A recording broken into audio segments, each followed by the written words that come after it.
Isih cilik diwulang ngaji, sok yen gedhe supaya ngerti.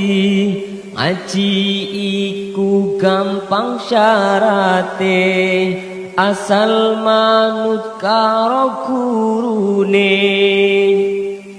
Assalamualaikum warahmatullahi wabarakatuh.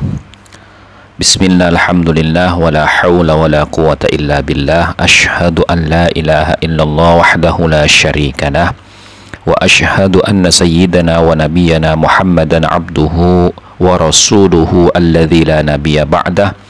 Allahumma salli ala sayyidina Muhammadin wa ala alihi wa sahbihi wa sallama tasliman katsira, amma ba'du. Baik teman-teman sekalian, kita akan melanjutkan tentang kajian apakah benar qaul yang mengatakan satu orang habib yang jahil, satu orang habib yang bodoh itu lebih utama 60 kali atau 70 kali, bahkan ada yang mengatakan 100 kali dibandingkan seorang ulama yang bukan habib. Apakah benar seperti itu? Nah, maka kemarin kita sudah mengambil takbir atau ibarat dari kitab Nasaihud Diniyah dan juga dari kitab Syarah Hadis Arba'in Nawawi. Nah, sekarang kita akan melihat di dalam Al-Quran. Yang kita pakai ini adalah kitab Tafsir Jalalain, yang ditulis oleh dua orang imam, Jalaluddin Muhammad bin Ahmad Al-Mahalli, kemudian Syekh Jalaluddin Abdurrahman bin Abi Bakar As-Suyuti, nafa'anallahu bi'ulumihima, amin. Di dalam surat Al-Mujadilah atau Al-Mujadalah, terserah mau dibaca apa, Al-Mujadilah boleh, Al-Mujadalah boleh. Pada surat Al-Mujadalah atau Al-Mujadilah pada ayat ke-11 Allah berfirman, A'udzu billahi minasyaitonir rajim, bismillahirrahmanirrahim. Yarfa'illahu alladhina amanu minkum walladhina utul ilma darajat, wallahu bima ta'maluna khabir. Artinya, yarfa'illahu alladhina amanu, akan mengangkat Allah alladzina amanu, bagi mereka-mereka yang beriman, minkum, di antara kalian, bitta'ati fi dzalika, di dalam ketaatan, fi dzalika, di dalam keimanannya. Wa yarfa'il ladzina utul ilma darajat, dan akan mengangkat Allah alladzina, kepada mereka-mereka, utul ilma, yang berilmu, darajatin, akan beberapa derajat, fil jannah, di surga. Wallahu bima ta'maluna khabir, dan Allah itu terhadap apa yang kamu lakukan khabirun, maha mengetahui. Nah, jadi dari ayat ini kita bisa mengambil dua poin. Yang diangkat derajatnya oleh Allah lebih tinggi beberapa derajat dibandingkan yang lain, itu adalah yang pertama, orang yang beriman. Orang yang beriman. Kemudian orang yang berilmu. Nah, jadi ayat ini tidak berbicara tentang nasab. Nah, baik, ini surat Al-Mujadilah ayat ke-11. Surat Al-Mujadilah ayat ke-11. Jadi yang derajatnya diangkat oleh Allah itu adalah orang yang beriman, satu, kemudian orang yang berilmu. Nah, kalau tadi kan bilang satu orang habib yang bodoh, tidak berilmu, itu lebih utama 60 kali, 70 kali, atau bahkan ada yang mengatakan 100 kali dibandingkan seorang kiai. Nah, kemudian ada lagi di dalam surat Al-Hujurat. Surat Al-Hujurat ayat ke-13. Surat Al-Hujurat ayat ke-13. Allah berfirman, ya ayyuhan nasu inna khalaqnakum min dzakarin wa untha wa ja'alnakum syu'uban wa qabaila lita'arafu inna akramakum indallahi atqakum innallaha alimun khabir.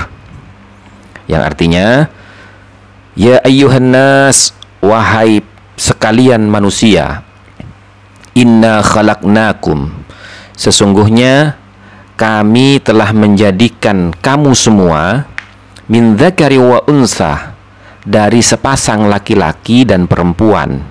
Siapa sepasang laki-laki dan perempuan itu? Yaitu Adam wa Hawa, yaitu Nabi Adam dan Ibu Hawa. Wa ja'alnakum, dan kami jadikan kalian itu syu'uban, bersuku-suku, berbangsa-bangsa. Ya, syu'uban, berbangsa-bangsa. Nah, syu'ub ini jam'u syi'bin, bentuk jamak dari mufrad syi'bin bi fathhi syin, yang mana difathahkan shinnya. Nah, jadi jamak daripada kalimat sya'bun. Ya. Apa maknanya? Huwa a'la tabaqatin nasab. Nah, yang disebut syu'ub di sini atau bangsa ini adalah lapisan teratas dari nasab, gitu loh. Kemudian wa qabailah, dan kami jadikan kalian berbangsa-bangsa, dan wa qabailah, bersuku-suku. Nah, suku ini juga sama. Itu tabaqatun nasab. Itu ada hiyaduna syu'ub wa ba'daha al-amair, thummal butun, thummal afkhat, thummal fasail. Nah, itu adalah tingkatan-tingkatan untuk menyebutkan nasab, gitu ya. Nah, kita tidak berbicara itu, tapi kita berbicara tentang tadi itu, mengomentari tentang apakah di dalam Al-Quran itu ada pembahasan nasab itu. Nah, ada ternyata di sini. Tujuannya apa? Allah menciptakan kita itu selaku manusia berbangsa-bangsa, bersuku-suku, lita'arafu, untuk saling mengenal satu sama lain. Nah, di tafsirnya ini hudhifa minhu ihdat ta'aini. Ya, dibuang dari lafad lita'arafu ihdat ta'aini, salah satu dari huruf taknya. Jadi tadi itu awalnya itu taknya dua, litata'arafu gitu.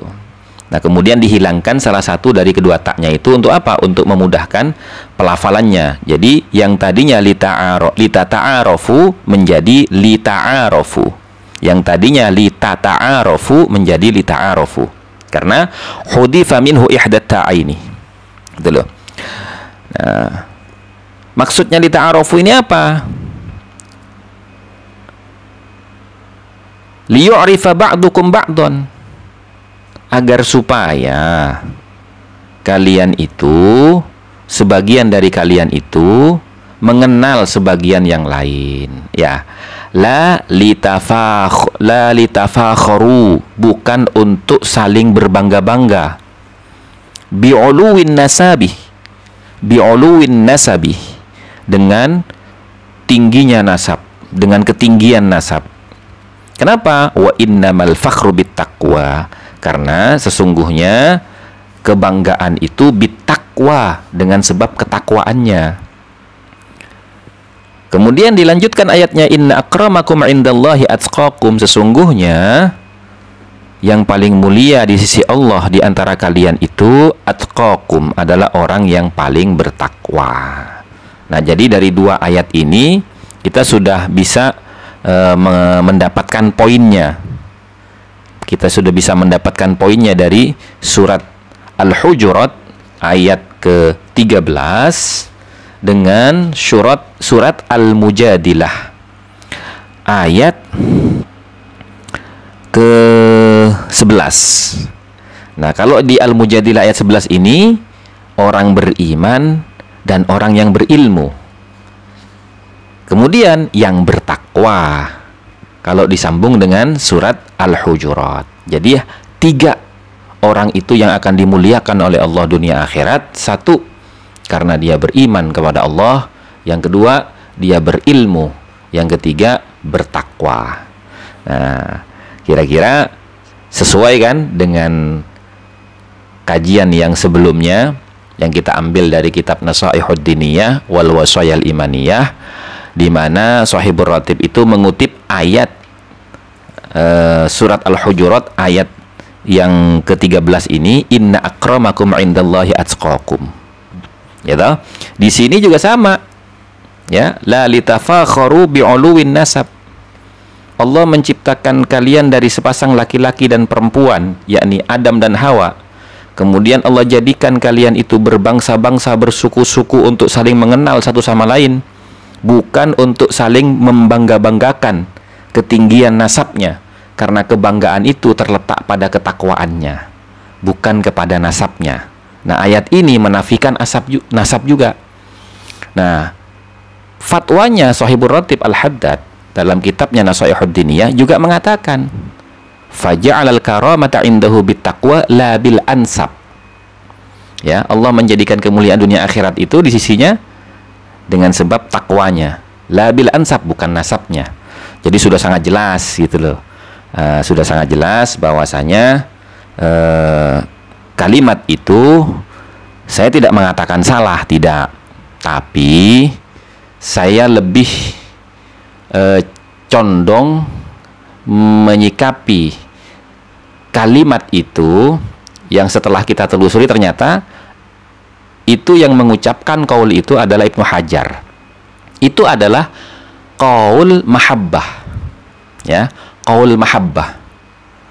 Atau kalau mau dikatakan dengan bahasa lain, qaul maddah, ya, artinya ucapan untuk memuji. Seperti kita mengatakan kepada teman kita, kamu itu adalah sebaik-baiknya teman saya. Nah, seakan-akan kan tidak ada yang lebih baik dari teman kita, padahal masih banyak lagi orang yang lebih baik dari dia. Cuman kita memuji dia. Sama seperti kita mengatakan kepada istri kita, sayang, kamu itu adalah wanita tercantik yang pernah aku kenal gitu. Padahal yang cantik lagi masih banyak gitu kan. Itu namanya qaul maddah atau kalam mahabbah gitu loh. Jadi tidak bisa dijadikan landasan hukum yang kemudian